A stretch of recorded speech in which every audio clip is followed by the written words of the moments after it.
Assalamualaikum warahmatullahi wabarakatuh.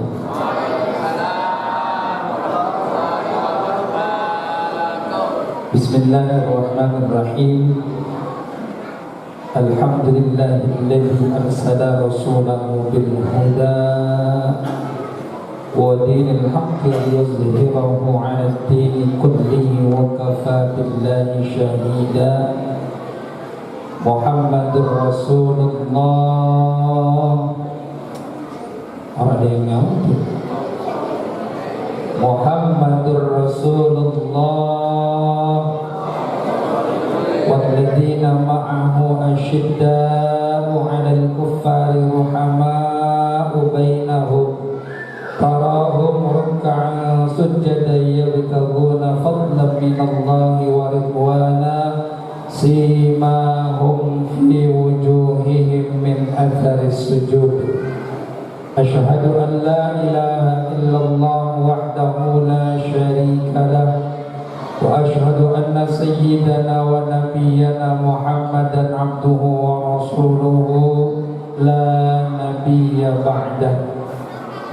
Allahumma salli wa sallim wa barik ala sayyidina wa habibina wa syafi'ina wa qurrati a'yunina wa maulana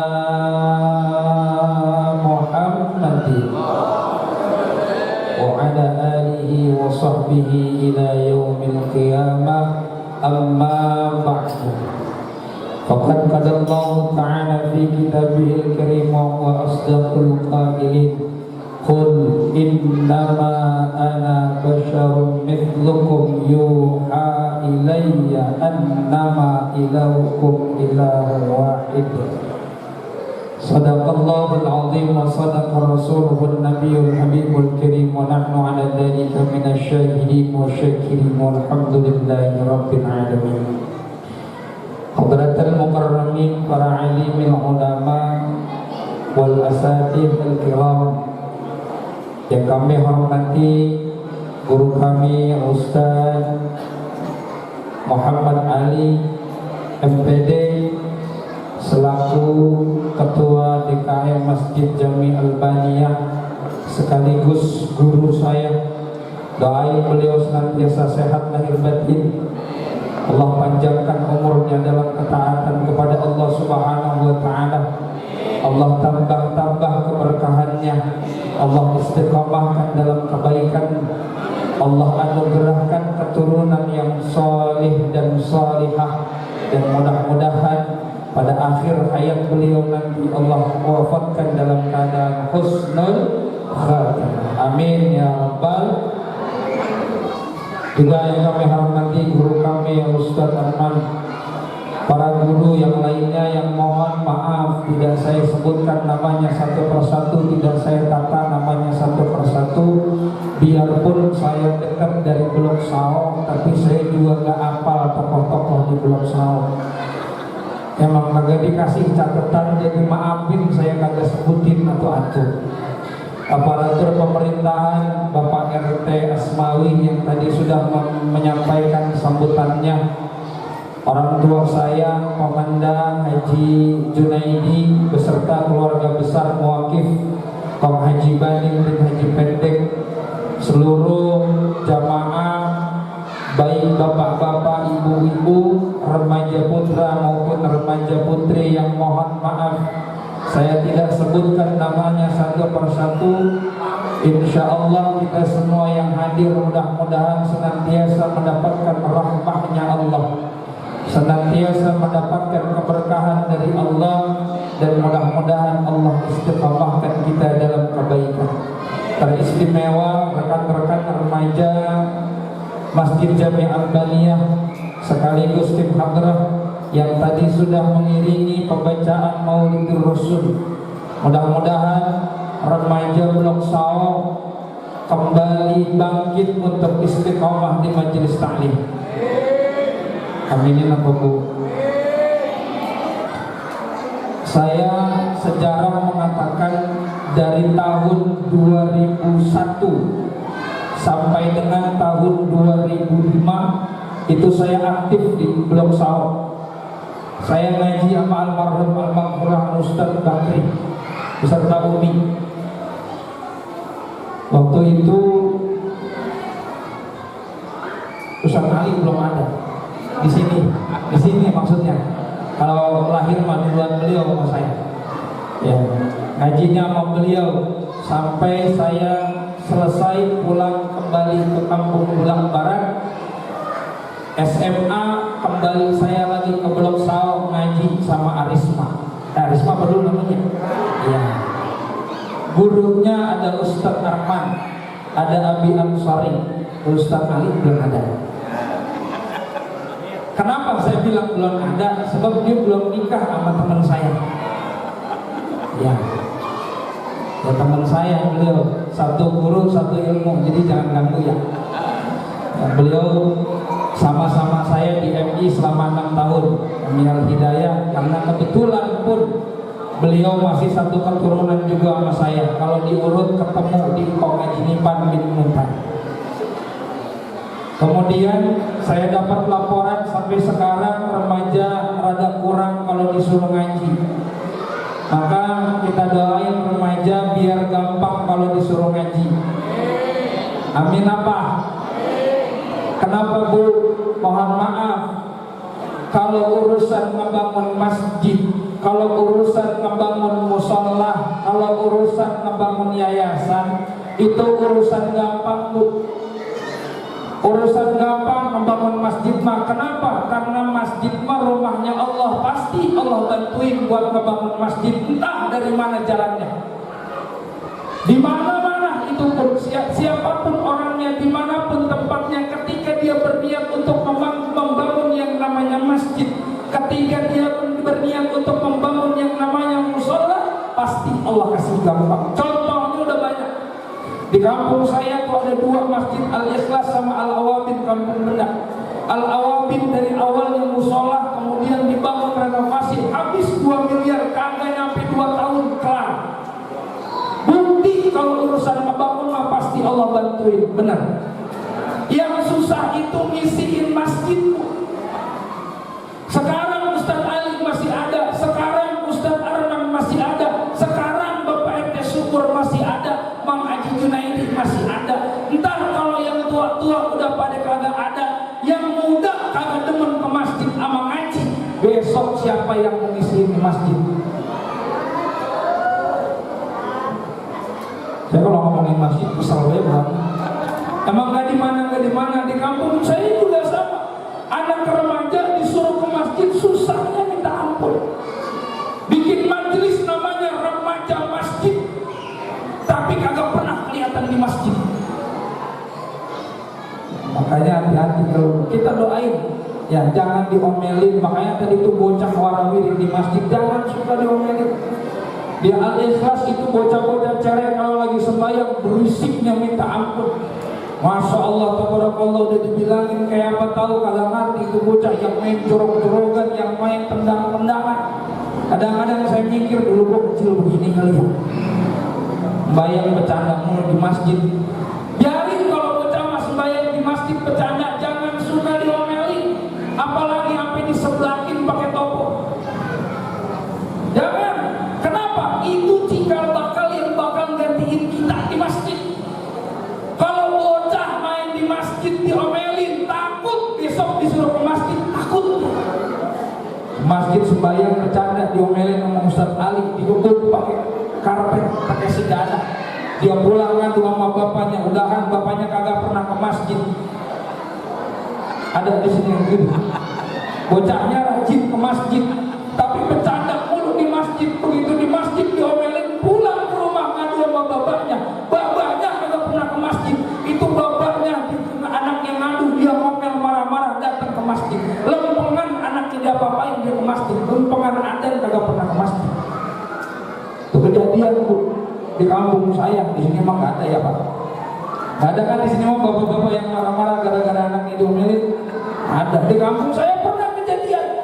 Anaknya di sebelah sama marbot, kalau marbotnya kebangetan kesel, dibilangin kagak ngerti. Begitu di sebelah tuh bocah nangis, pulang ngadu sama bapaknya datang bawa kayu, diajak berantem itu marbot. Kita tinggal bilang doang, Bapak kirain gue jadi sebelah, datang ke masjid dari kemarin ajan berkumandang, bawa kemana? Bapak datang ke masjid, anak tuntun, ajarin anak, ngajarin anak begitu. Jangan bocah ke masjid kirain diomelin, bapaknya ngomel, bapaknya ke masjid. Kalau ada orang tuanya, mah insya Allah bocah agak bercanda. Makanya biarin kalau bocah bercanda lo jangan suka di sebelah kiri, kasih tahu sama doain baik. Mudah-mudahan sekarang dia bercanda, besok kita kagak ada, dia yang jadi imam di depan. Amin ya rabbal alamin. Doain anak muda biar pada istiqomah. Amin. Ngaji biar rajin tong ya, ngaji biar rajin. Gedein di masjid, gedein mah gampang, bangun mah gampang, isiin yang susah. Sebab sekarang urusan gedein masjid, bagusin masjid mah banyak udah. Di mana-mana masjid, mana sih yang kagak ada masjid bagus? Masya Allah. Mohon maaf, masjid zaman sekarang udah gak kayak zaman Rasul dulu. Nabi ketika hijrah dari Mekah ke Madinah, apa yang pertama dibangun? Masjid. Apa nama masjidnya? Kuba. Itu masjid yang pertama dibangun Rasulullah. Semua aktivitas dimulai dari masjid, rapat adanya di masjid, ngaji di masjid, ibadah di masjid, semua aktivitas dimulai di masjid. Sekarang sama, banyak orang mau bangun masjid, tapi tiba mau bangun sama ngebagusin doang, isinya kagak. Bahkan fenomena sekarang begitu. Saya ngalamin sendiri, masya Allah, tabarakallah. Kemarin belum lama, udah beberapa tahun yang lalu, mulai bermunculan fenomena masjid-masjid bagus. Pertama nggak jauh di Depok, di mana adanya Meruyung, Masjid Dian Al-Mahri atau orang kenalnya Masjid Kuba Emas. Itu kagak ketahuan ngebangunnya, ujung-ujung itu masjid jadi begitu megah, begitu mewah. Masya Allah, tabarakallah, orang dari mana-mana datang. Tapi kalau Kuba Emas masih mending orang datang buat ibadah. Walaupun sekarang terakhir kemarin kalau nggak salah sekitar awal tahun saya mampir ke sono, udah gak kerawat kayak dulu. Muncul lagi kemarin belum lama ada masjid namanya At-Tahir.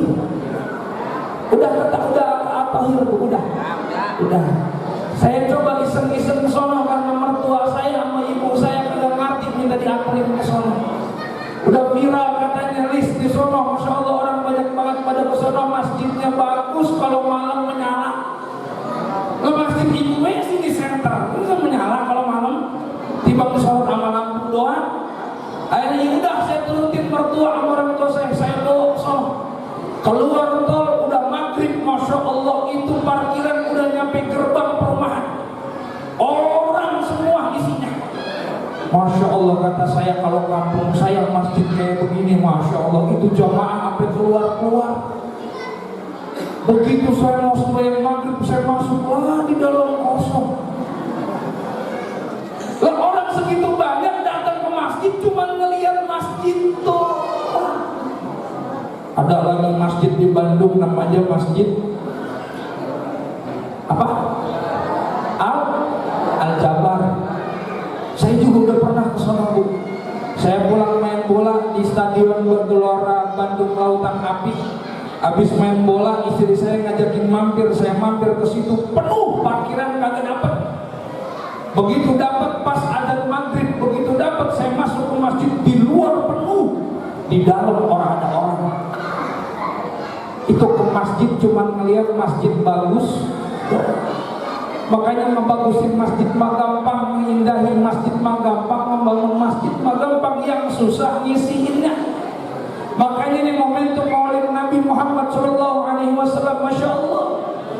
Kita jadiin momentum kita orang Nabi ketika hijrah pertama ke Madinah yang dibangun masjid, dimuliakan masjid, dia isiin masjid, semua aktivitas dimulai dari masjid. Kita juga kayak begitu. Kalau kita ngaku cinta sama Nabi, maka jaga warisan Nabi. Apa warisan Nabi? Salah satunya adalah memakmurkan masjid. Tapi insya Allah kalau Al-Baniyah mah insya Allah yang mengingat ya, subuh penuh, zuhur penuh, asar penuh, maghrib penuh. Saya mau husnuzon baik. Gak kayak di masjid saya. Masjid saya alhamdulillah kalau subuh itu masih ada 4 saf. Subuh 4 saf, hampir sama gedenya nih masjidnya. Hitung aja subuh 4 saf, alhamdulillah. Zuhur juga masih banyak. Isya masih banyak. Tapi kalau lempengan ngaji habis. Lempengan ngaji habis. Kuliah subuh nih, subuh sholatnya 4 baris, 4 safu sholat. Begitu mulai kuliah subuh, bubar habis. Tinggal beberapa orang doang. Ngapa-ngapa? Yang penting lempengan sholat masih ada banyak. Sama kalau di sini mah penuh, kalian sampai keluar yang mungkin nanti kalau subuh. Iya, saking penuh yang sampai keluar, sampai di dalam nggak ada. Habis semua pada keluar. Bapak Ibu jamaah yang dimuliakan Allah Subhanahu wa taala, Maulid Nabi itu adalah momentum kita untuk memuliakan baginda Nabi. Tapi bukan berarti kita muliain Nabi cuma lempengan Maulid doang. Ya Bu, lempengan Maulid, masya Allah luar biasa. Di mana-mana orang saking cintanya sama Nabi pasti memperingati Maulid Nabi. Ini malam Afdal, hampir semua masjid ngadain peringatan Maulid Nabi. Al-Awabin juga sama, sekarang ibarat kampung Mendak dia ngadain Maulid Nabi.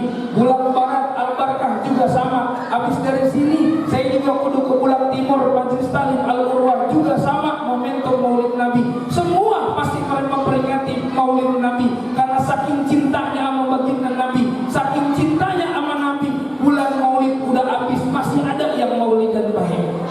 Benar, saking cintanya sama Nabi. Tapi bukan cuma peringatannya doang yang kita rayain, tapi kita kudu ngambil pelajaran. Apa yang bisa kita ambil pelajaran dari Maulid Nabi? Nabi Muhammad itu manusia yang mulia dan dimuliakan oleh Allah. Beliau manusia tapi beda sama kita. Kemuliaan beliau luar biasa. Dalam satu nasyid itu dijelaskan, dalam satu syair dijelaskan, itu luar biasa. Lam yahtalim qattu taha mutlaqan abada wa madataba aslan fi mada zamani ya rabbi bil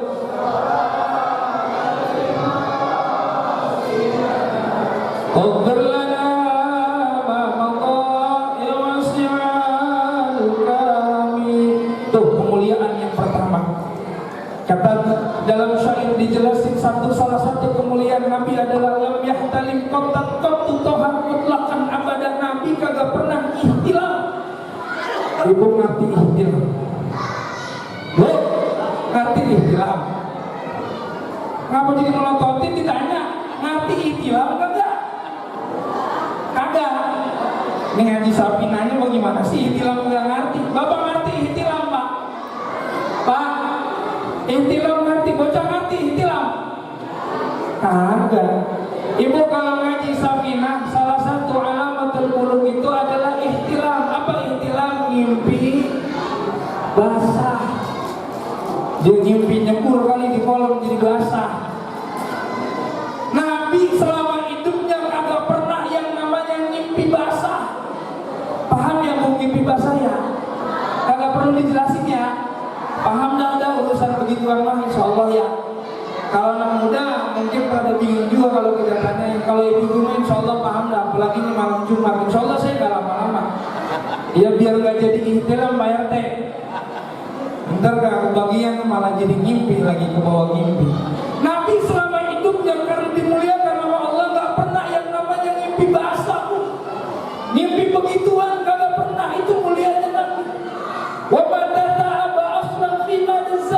dan Nabi itu selama hidupnya kagak pernah muak. Tahu muak? Angop. Nah, sekarang saya tanya dari ibu duduk di situ sampai wae ini udah berapa kali angop? Lah kita mah kalau urusan ngaji jangan kata angop pules. Makanya saya mah kagak heran tadi Ustaz Ali bilang, Ustaz maafin jamaahnya ampar-amparan jari. Emang begitu kalau urusan ngaji mah, apalagi di masjid yang laku tiang sama tembok. Ya iya, makanya ngaji mah di tembok, baik pada minggir tuh senderan. Nyari tempat yang enak.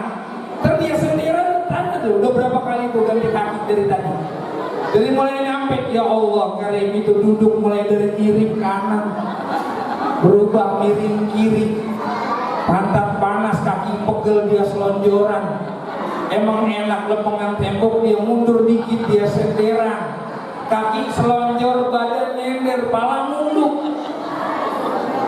Baca maulid kita kata Masya Allah itu mama khusyuk benar baca maulid, nggak taunya ngetes, lah pulas ngiler sampai ngaji.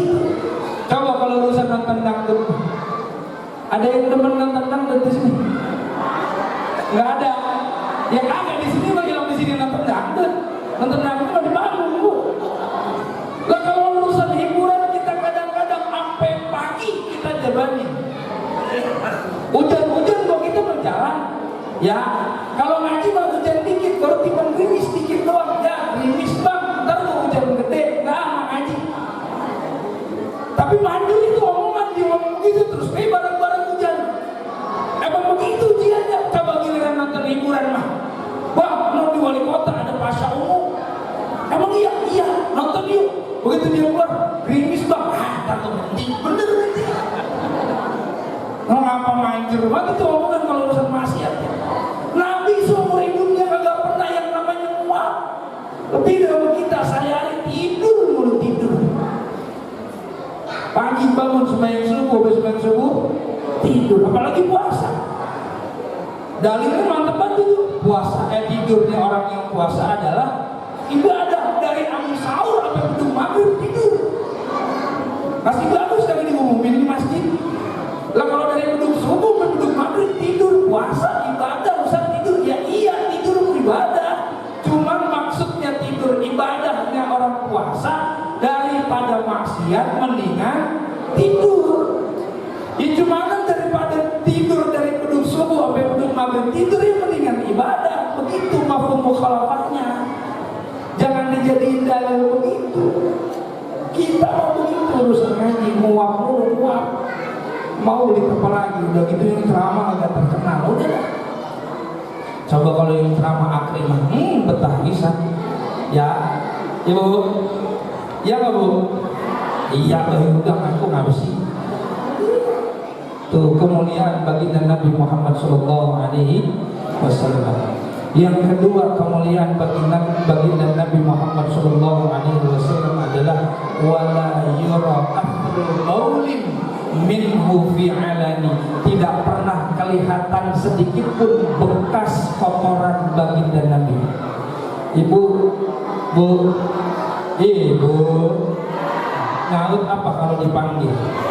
Saya kalau manggil bapak-bapak mah kagak bakalan nyaut, soalnya tega banget suruh udah habis begini kagak tiba dipanggil orang nyaut. Bu,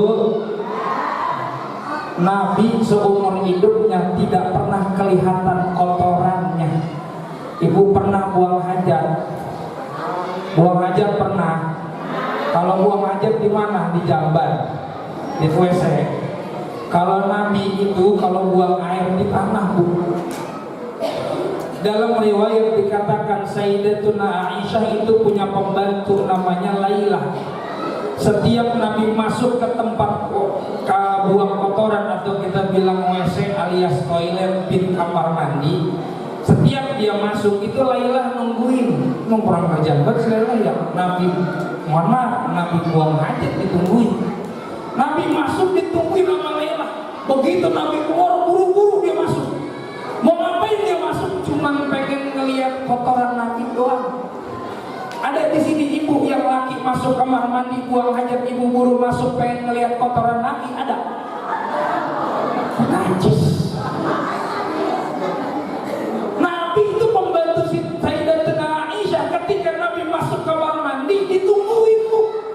Begitu Nabi keluar dia buru-buru masuk cuman pengen ngelihat bekas kotoran Nabi, tapi dia tidak pernah nemuin bekas kotoran Nabi. Yang ada cuma wangi misik. Nabi buang hajat wangi ke kita. Lah kita itu Nabi buang hajat di tanah sama kayak orang zaman dulu. Ini masih ada orang zaman dulu? Masih ada apa yang ngalamin zaman dulu kalau buang hajat di kebun? Ada, berarti ngalamin berarti. Kalau saya sih alhamdulillah kagak ngalamin, tapi engkong saya pernah cerita. Lis, dulu mah kagak ada yang namanya jamban, nggak ada, apalagi kloset duduk. Orang dulu kalau mohon maaf banget, kalau pengen berak di kebun. Dia mau masih punya kebun. Kalau orang sekarang mah jangan, Bu. Lah kebun siapa? Lah berak di kebun orang. Beraknya di kebun.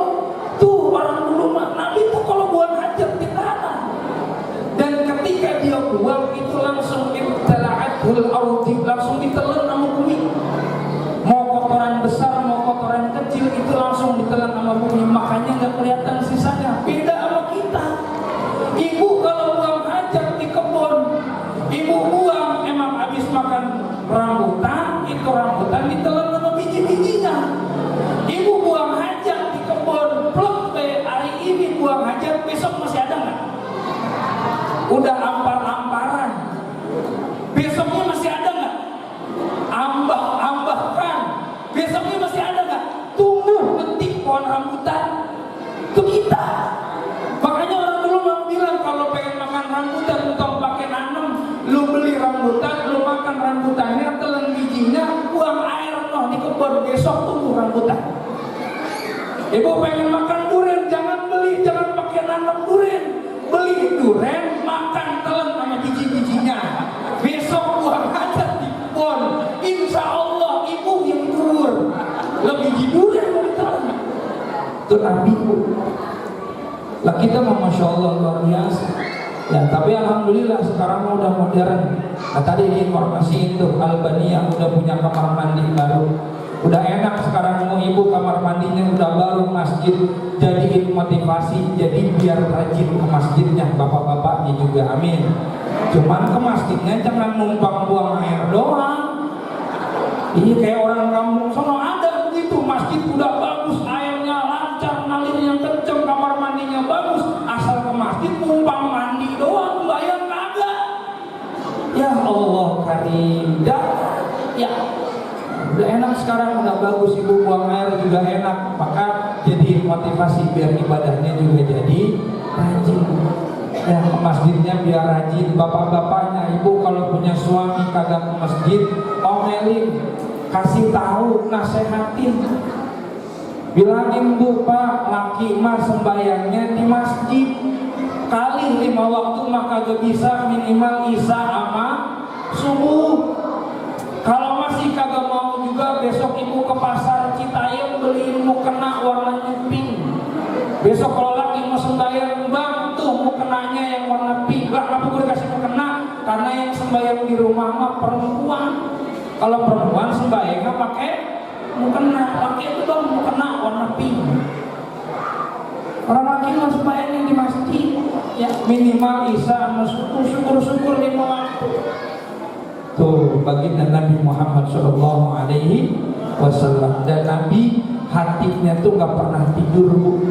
Qalbuhu lam yanam wal ainu qad nasa. Nabi tuh hatinya nggak pernah tidur meskipun matanya merem. Lebih sama kita. Lah kita mah mata melotot, hati kemana-mana. Makanya mas sembahyang kurang rada khusyuk. Benar? Ibu pernah sembahyang khusyuk? Pernah? Rada susah roman-romannya kita sembahyang sama khusyuk. Kadang-kadang sembahyang baru Allahu Akbar apa ingat. Makanya saya bilang sama bini saya kalau udah marah-marah nyari barang untuk pakai marah-marah ambil wudhu sembahyang ntar ketemu. Dan saya pernah begitu bu, itu dompet saya cariin setengah budut, saya cari ke rumah saya puterin, saya ambak-ambak pakaian di lemari saya cariin semua seungkat-ungkat kagak ketemu itu dompet, sampai kesel pintu saya tendang. Kata bini saya tentang pakai marah ya, udah ambil wudhu langsung sembahyang, insya Allah ntar dikasih tahu. Benar-benar bu, ambil wudhu baru niat. Allah, dompet gue di motor, gue taruh di jok ngumpet. Pernah nggak begitu pernah? Pernah apa sering? Itu bentuk kalau hati kita susah banget sama khusyuk, kita mau mata melek tapi hati kemana-mana. Rasulullah biar kata matanya merem tapi hatinya nggak pernah tidur. Itu Rasulullah luar biasa. Makanya dalam Maulid At-Tiba itu qalbuhu la yanam. Nabi itu hatinya nggak pernah tidur. Dan mulianya Rasulullah, masya Allah akhlaknya itu luar biasa. Hatinya sama Allah karim. Udah susah dah kita contoh kalau hatinya Rasul. Rasul nggak pernah marah. Rasul kalau diajak berantem kagak pernah mau. Rasul dikata-katain diem baik. Ada orang dong sama dikata-katain diem baik ada? Nggak ada. Saya mah benar-benar, saya kalau dikatain sih diem baik, hukuman tangan saya ngambil batu. Mulut mendiem, tangan ngambil batu. Rasul, masya Allah luar biasa. Hatinya ya Allah. Ibu pernah nggak dengar cerita ketika Nabi dakwah ke Taif, Bu? Ketika Rasul dakwah ke Taif, Masya Allah luar biasa. Bukan sambutan yang Rasul terima, tapi sambitan. Rasul dilemparin sama batu, pakai batu sampai berdarah-darah Rasul. Beliau istirahat di bawah pohon, datang malaikat Jibril. Kata apa kata Jibril? Ditawarin oleh Jibril, ya Rasul, angkat tanganmu minta kepada Allah. Kalau Allah izinkan, engkau izinkan, akan aku timpakan 2 gunung di antara Taif untuk menghancurkan penduduk Taif. Apa kata Nabi? Aku diutus bukan untuk melaknat, tapi aku diutus untuk menjadi rahmat. Angkat tangan Nabi, Allahumma hdi qaumi fa innahum la ya'lamun. Itu Rasul tuh. Udah dilemparin batu berdarah-darah, dikata-katain, dilemparin kotoran, enggak dia marah. Yang ada apa? Keluar doa dari mulutnya, Allahumma hdi qaumi fa innahum la ya'lamun. Ya Allah, berikan hidayah kepada orang-orang Taif karena sesungguhnya mereka tidak tahu. Doa Rasul diijabah. Dulu penduduk Taif menghina dan menghantamkan Rasul pakai batu. Sekarang banyak ulama yang lahir dari kota Taif. Itu luar biasanya doa Rasul. Rasul kalau dikata-katain juga nggak pernah marah. Beda sama kita. Kita mah jangan kata dikata-katain, kita mah disindir doang juga udah keselnya minta ampun. Makanya nggak sedikit orang mah berantem di kampung, sekampung berantem cuma gara-gara nggak bisa jaga lisan. Udah lisan nggak bisa dijaga, hati nggak bisa dijaga, mulut sembarangan, hati dikapitnya sembarangan, yang ada berantem. Nabi dikata-katain, kagak pernah marah. Kan sering dengar ceritanya Nabi itu pernah menyuapi seorang kafir buta, Yahudi buta. Seorang wanita tua Yahudi buta, tiap pagi Rasul datang bawain makanan, Rasul suapin dengan lembut. Setiap hari sampai Rasul wafat baru tidak disuapin lagi. Akhirnya Sayyidina Abu Bakar tahu apa yang Rasul lakuin. Sayyidina Abu Bakar pengen nerusin apa yang Rasul lakuin. Dikerjain sama Sayyidina Abu Bakar, didatengin tuh perempuan tua Yahudi. Begitu dia datang disuapin, kata perempuan tua Yahudi, kamu siapa?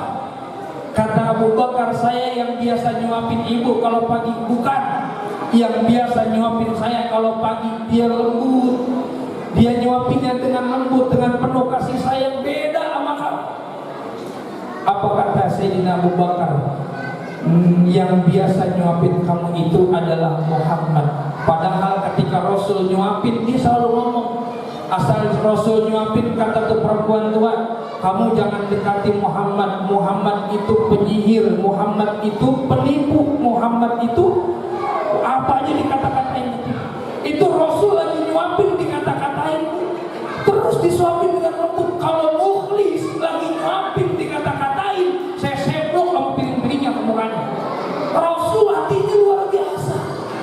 Udah dikata-katain, begitu dibilang Abu Bakar Muhammad sudah wafat, nangis si perempuan tua Yahudi tadi, dan dia mengucapkan 2 kalimat syahadat. Karena kelembutan hati Rasulullah, seorang perempuan tua Yahudi masuk ke agama Islam. Itu Rasulullah SAW. Maka momentum Maulid ini yuk kita contoh, minimal kita belajar mengikuti jejak Rasulullah. Bagaimana sifatnya Rasulullah. Kalau kita sama persis sama Rasul gak bakal sanggup, tapi paling tidak ada usaha buat ikutin Rasul. Hati kita jaga, hati kita jaga, lisan kita jaga. Rasul tidak pernah berkata yang kotor, maka kita ikutin kata Rasul. Minimal kita jaga jangan sampai dari mulut kita keluar kata-kata kotor. Hati kita jaga, minimal kita tidak pernah suuzon sama orang lain. Dan minimal ketika sholat hati kita dalam keadaan bersih. Minimal kita bisa mengikuti, ada niat ngikutin akhlak Rasulullah. Itu bukti bahwa kita cinta sama Rasulullah SAW. Karena cinta nggak cukup cuma dengan peringatan Maulid aja. Kita membuat peringatan Maulid sebesar apapun, sehabis berapapun duit yang kita keluarin, penceramah kita undang sampai puluhan juta, tenda kita bikin yang bagus-bagus, habis maulid besok masjid masih sepi, berarti maulidnya gagal. Tidak ada asar dari maulid. Biarpun maulidnya sederhana, tapi kalau kita hatinya ikhlas, kita ikutin jejak Rasulullah SAW, kita teladanin akhlaknya Rasulullah, habis maulid besok sembahyang subuh penuh masjidnya, berarti maulidnya sukses. Mudah-mudahan Albaniyah Allah jaga, mudah-mudahan Albaniyah Allah lindungi, mudah-mudahan jamaah Albaniyah Allah kasih istiqamah, biar ibadahnya terus sampai akhir hayat yang memisahkan, baru dia berhenti ibadah kepada Allah. Al-Fatihah. A'udzubillahi minasyaitonir rajim. Bismillahirrahmanirrahim. Alhamdulillahirabbil alamin arrahmanirrahim maliki yaumiddin. Iyyaka na'budu wa iyyaka nasta'in. Ihdinas siratal mustaqim. Shiratal ladzina an'amta 'alaihim ghairil maghdubi 'alaihim waladdallin. Amin ya rabbal alamin. Kita doain buat remaja kita biar istiqomah ibadahnya, biar istiqomah ngajinya. Allahumma barik lana fi auladina wa banatina wa dzurriyyatina wahfazhum wa la tadarrahum wa wafiqhum li ta'atika wa rizqna birrahim bi hurmati habibika wa rasulika nabiyil karim wa bi barakatil Fatihah. A'udzu billahi minasyaitonir rajim. Bismillahirrahmanirrahim. Alhamdulillahirabbil alamin arrahmanir rahim maliki yaumiddin. Iyyaka na'budu wa iyyaka nasta'in. Ihdinas siratal mustaqim. Shiratal ladzina an'amta 'alaihim ghairil maghdubi 'alaihim waladdallin. Amin ya rabbal alamin. Setengah jam saya udah ngomong, rasanya udah kelamaan, udah bingung juga mau ngomong apaan lagi. Emang dengerin juga udah rada kurang. Biar ada manfaatnya apa yang saya sampaikan. Minta doa biar saya terus istiqamah, biar terus nambah ilmunya. Minta ridhonya para guru, minta ikhlasnya. Mudah-mudahan Allah sehatin lahir batin kita semua. Allah panjangin umur kita dalam ketakwaan kepada Allah Subhanahu wa taala, dan Allah jaga silaturahim kita. Banyak salah, banyak orang yang mohon maaf lahir batin. Hadanallahu wa iyyakum ajma'in. Wassalamualaikum warahmatullahi wabarakatuh.